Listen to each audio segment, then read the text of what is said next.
በወጡ ዘገባዎች መሰረት ኢራን በአሜሪካ የቴክኖሎጂ ኩባንያዎች ላይ የከፈተችው ዛቻ ወደ ከፍተኛ ደረጃ ተሸጋግሯል። የኢራን አብዮታዊ ዘበኛ እንደ ጉግል፣ ኢንቪዲያ፣ ማይክሮሶፍት እና አማዞን ያሉ ግዙፍ ተቋማትን ህጋዊ የጥቃት ኢላማዎች አድርጎ የሰየመ ሲሆን እነዚህ ኩባንያዎች ለአሜሪካና ለእስራኤል ጦር ኃይሎች የሰው ሰራሽ አስተውሎት እና የዲጂታል መሰረተ ልማት ድጋፍ በመስጠት በጦርነቱ ይሳተፉ ነው ሲል ከሷል። በተለይም በእስራኤል፣ በተባበሩት አረብ ኤሚሬትስ እና በባህሬን የሚገኙ የእነዚህ ኩባንያዎች የመረጃ ማዕከላትና የምርምር ጣቢያዎች ዋነኛ የጥቃት ኢላማ መሆናቸው ቴህራን ገልጻለች። መጋቢት ወር መጀመሪያ ላይ ኢራንና ከእርሷ ጋር ግንኙነት ያላቸው የሳይበር ቡድኖች በአውሮፓና በአሜሪካ የሚገኙ ወሳኝ ተቋማት ላይ ያነጣጠረ መጠነ ሰፊ የሳይበር ጥቃት ሰንዝረዋል።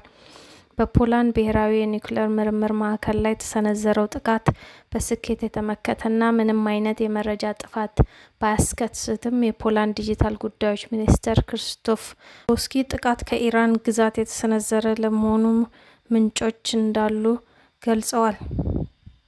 በሌላ በኩል ከኢራን የስለላ ሚኒስቴር ጋር ግንኙነት ያለው ሃንዳላ የተባለ የጠላፊዎች ቡድን በሚቺጋን የሚገኘውንና በዓለም አቀፍ ደረጃ ግዙፍ በሆነው ስትራይከር የሕክምና ቴክኖሎጂ ኩባንያ ላይ እጅግ አጥፊ የሆነ የሳይበር ጥቃት ፈጽሟል።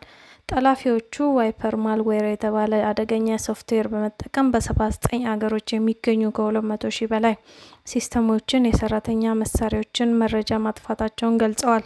አቶ ሚናብ በሚገኘው የሴቶች ትምህርት ቤት ለደረሰው የሚሳኤል ጥቃት የተሰጠ የበቀል እርምጃ መሆኑን አስታውቀዋል። ይህ ጥቃት የኩባንያውን አክሲዮን በ3.6 በመቶ እንዲቀንስ ከማድረጉም ባለፈ በሆስፒታል መሳሪያዎች አቅርቦት ሰንሰለት ላይ ከፍተኛ ስጋት ፈጥሯል።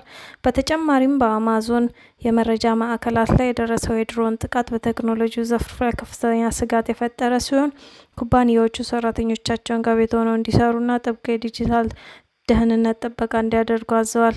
የአሜሪካው ኤፍቢአይ እና የሳይበር ደህንነት ኤጀንሲ የግል ኩባንያዎች በተለይም ከእስራኤል ጋር ቴክኖሎጂ ትብብር ያላቸው ድርጅቶች የሳይበር መከላከያዎቻቸውን እንዲያጠናክሩ አስጠንቅቀዋል። ከእነዚህም በተጨማሪ የኢራን ጠላፊዎች በእስራኤል የሚገኙ የውሃ ማጣሪያና ማከፋፈያ ጣቢያዎችን የቁጥጥር ስርዓት በመጥለፍ የኬሚካል መጠኖችን ለመቀየርና አቅርቦቱን ለማስተካከል ሙከራ ማድረጋቸው ተዘግቧል። በተባበሩት አረብ ኤሚሬትስ እና በሳዑዲ አረቢያም የሚገኙ ዋና ዋና ባንኮች ዲዶስ በተባለ የድረ-ገጽ ማጨናነቅ ጥቃት ለሰዓታት አገልግሎት እንዲያቋርጡ ተደርጓል። የአሜሪካው የሳይበር ደህንነት ኤጀንሲ ኢራን በኤሌክትሪክ ኃይል ማከፋፈያ ጣቢያዎች ላይ የሳይበር ጥቃት ለመሰንዘር የዝግጅት ምልከታ እያደረገች መሆኑንና የግል ኩባንያዎች ጥበቃቸውን እንዲያጠናክሩ አስጠንቅቋል። እነዚህ ተከታታይ ጥቃቶች ጦርነቱ ከሜዳ ውጭ ወደ ዲጂታል ዓለም መሸጋገሩንና እንደ ጤና፣ ኃይልና ፋይናንስ ባሉ ወሳኝ ዘርፎች ላይ ከፍተኛ የኢኮኖሚና የደህንነት ቀውስ ሊያስከትሉ እንደሚችሉ ያገምታል። አዲሱ የኢራን ከፍተኛ መሪ አያቶላ ሞጅተባ ካሚኔ ትላንትና የሰጡት መግለጫ በኢራን መንግስት ቴሌቪዥን አቅራቢ አማካኝነት የተነበበ ሲሆን እሳቸው ግን በአካል በካሜራ ላይ አልታዩም። በመግለጫው ወቅት የእሳቸው ፎቶግራፍ ብቻ እንዲታይ መደረጉ ጦርነቱ ከተጀመረ ከየካቲት 28 ጀምሮ እስካሁን በአደባባይ አለመታየታቸውን ያረጋገጠ ክስተት ሆኗል።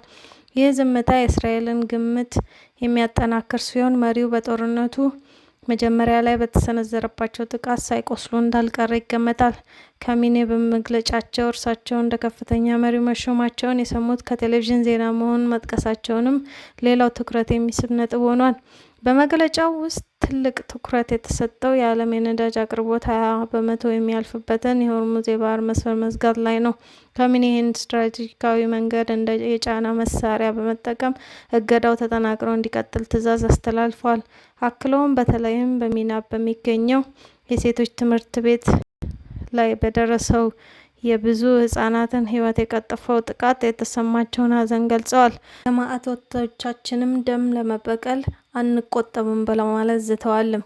ኢራን ለደረሰባት ጉዳት ከጠላቶቿ ካሳ እንደምትጠይቅና ካልተከፈላትም በምትመርጠው ልክ የጠላትን ንብረቶች እንደምትወርስ ወይም እንደምታፈርስ አስጠንቅቀዋል። በተጨማሪም ካሚኔ የኢራን ጎረቤት ሀገራት በሀገራቸው የሚገኙ የአሜሪካ የጦር ሰፈሮችን እንዲዘጉ ጥሪ አቅርበዋል። ይህ ካልሆነ ግን ጥቃት እንደሚሰነዘርባቸው አስታውቀዋል። አሜሪካ ሰላምና ደህንነት ውሸት ነው ያሉት መሪው ጦርነቱን ወደ አዳዲስና ጠላት ወዳልጠበቃቸው ግንባሮች ለማስፋፋት ጥናቶች ማጠናቀቃቸውን ገልጸዋል። በመጨረሻም የኢራን ኃይሎች የጠላትን የበላይነት ህልም በማክሸፍ እያሳዩት ያለውን ደፋር ተጋድሎ አድንቀዋል። ጠቅላይ ሚኒስትር ኔታንያሁም ይህን ተከትሎ ዛሬ የመጀመሪያውን ጋዜጣዊ መግለጫ ሰጥተዋል።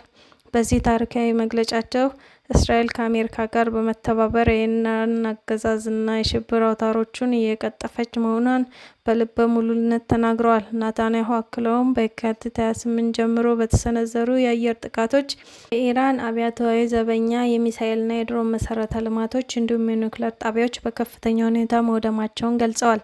የኢራን መንግስት እንደ ቀድሞ አይደለም ሲሉ አረጋግጠዋል።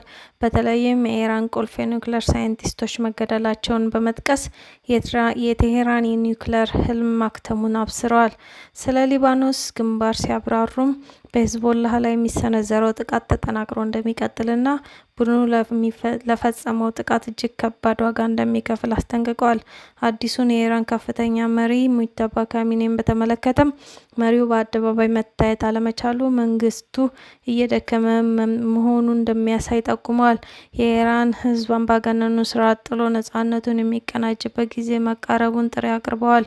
በመጨረሻም ከፕሬዚዳንት ዶናልድ ትራምፕ ጋር በየዕለቱ በመመካከር ሙሉ በሙሉ ተቀናጅተው እየሰሩ መሆናቸውን በመግለጽ የሆርሙዝ የባህር መስመርን በኃይል ለማስከፈትና ቀጠናውን ከኢራን ተጽዕኖ ለማላቀቅ ዝግጁ መሆናቸውን አረጋግጠዋል።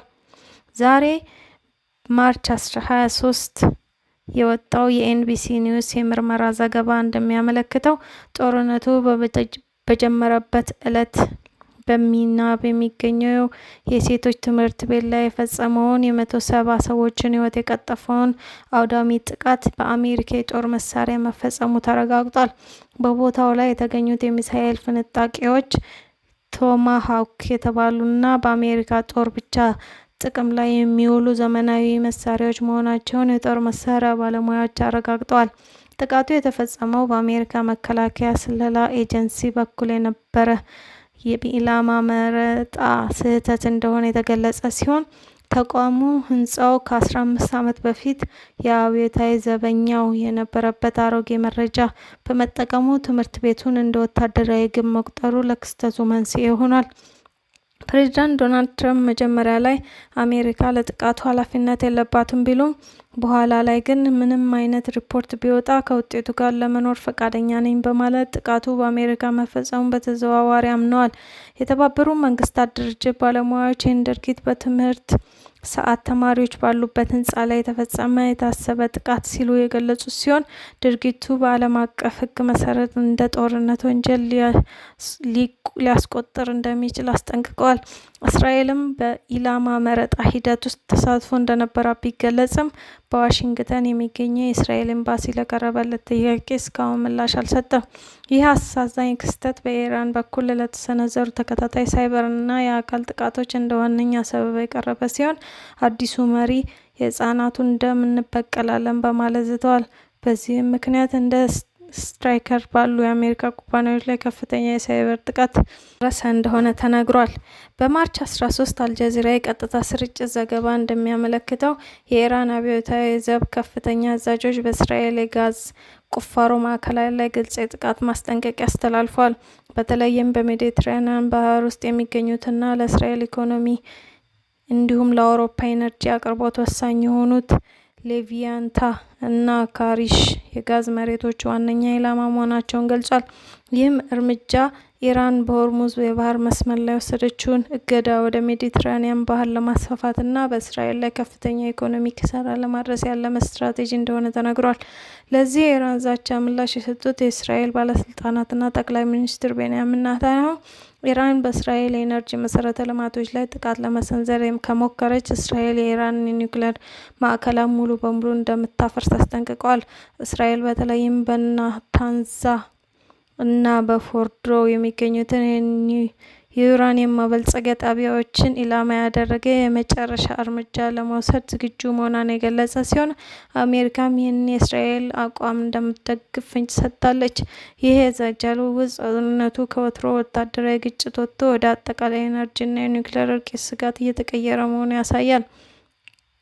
በማርች 23 የወጣው አልጀዚራ ዘገባ እንደሚያመለክተው 3 የአሜሪካ ቢ-18 ላንሰር ስልታዊ ቦምብ ጣይ አውሮፕላኖች በእንግሊዝ ግሎስተርሻየር በሚገኘው ራፍ ፌርፎርድ የአየር ኃይል ማረፊያ ላይ አርፈዋል። ይህ ክስተት ጦርነቱ ከተጀመረ ወዲህ ለመጀመሪያ ጊዜ የአሜሪካ ቦምብ ጣይ አውሮፕላኖች የብሪታንያን ምድር ለኢራን ጥቃት መጠቀማቸውን የሚያረጋግጥ ሲሆን፣ አውሮፕላኖቹ በኢራን ላይ ቦምብ ናዳ ጥለው መመለሳቸው ተዘግቧል።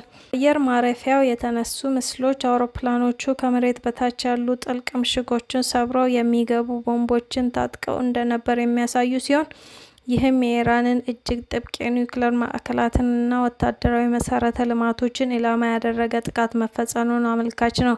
ይህ ወታደራዊ እርምጃ በብሪታንያ መንግስት ላይ ከፍተኛ የፖለቲካ ጫና እየፈጠረ ይገኛል።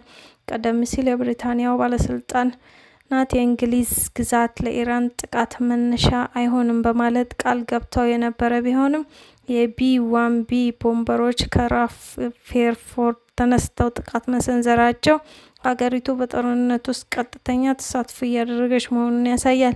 ይህ በብሪታንያ የፓርላማ አባላትና በህዝቡ ዘንድ ከፍተኛ ክርክር የቀሰቀሰ ሲሆን፣ መንግስት ለአሜሪካ ጦር እንዲህ አይነቱን ፈቃድ የሰጠው የኢራን ዛቻ በቀጥታ ብሪታንያንና ቀጠናዊ አጋሮቿን አደጋ ላይ ስለጣለ እንደሆነ እየተነገረ ነው። በተጨማሪም እነዚህ ቦምበሮች ረጅም ርቀት የመጓዝና እጅግ ከፍተኛ መጠን ያለው መሳሪያ የመሸከም አቅም ያላቸው በመሆኑ አሜሪካ በኢራን ላይ የምታደርገውን የአየር ላይ የበላይነት ይበልጥ እንደምታጠናክር ይጠበቃል።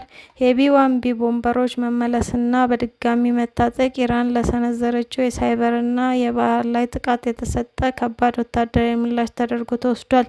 ይህ እርምጃ በኢራን አዲሱ መሪ ሙጅተባ ካሜኒ ላይ ተጨማሪ ጫና የሚፈጥር ሲሆን፣ ጦርነቱ ወደ አውሮፓ ሀገራትም ስጋት እየደቀነ መምጣቱ ያሳያል። ወታደራዊ ተንታኞች የእነዚህ ቦምበሮች ዋነኛ ዓላማ የኢራንን የኒውክሌር ምሽጎች መምታት እንደሆነ ቢስማሙም፣ ኢራን በበኩሏ የኒውክሌር ማዕከላቷ ላይ ጥቃት ከተፈጸመ መላው መካከለኛው ምስራቅ በእሳት ይጋያል ስትል በከፍተኛ ሁኔታ አስጠንቅቃለች። ጦርነቱ 13ኛ ቀኑን በያዘበት በዚህ ወቅት ሁለቱም ወገኖች እጅግ አውዳሚ የሆኑ የጥቃት አማራጮች ወደ ጠረጴዛው እያመጡ መሆናቸውን፣ ግጭቱ ወደ አውሮፓ ሀገራትም ስጋት እየደቀነ መምጣቱ ዓለም አቀፉ ማህበረሰብ በከፍተኛ ጭንቀት ውስጥ ጥሎታል።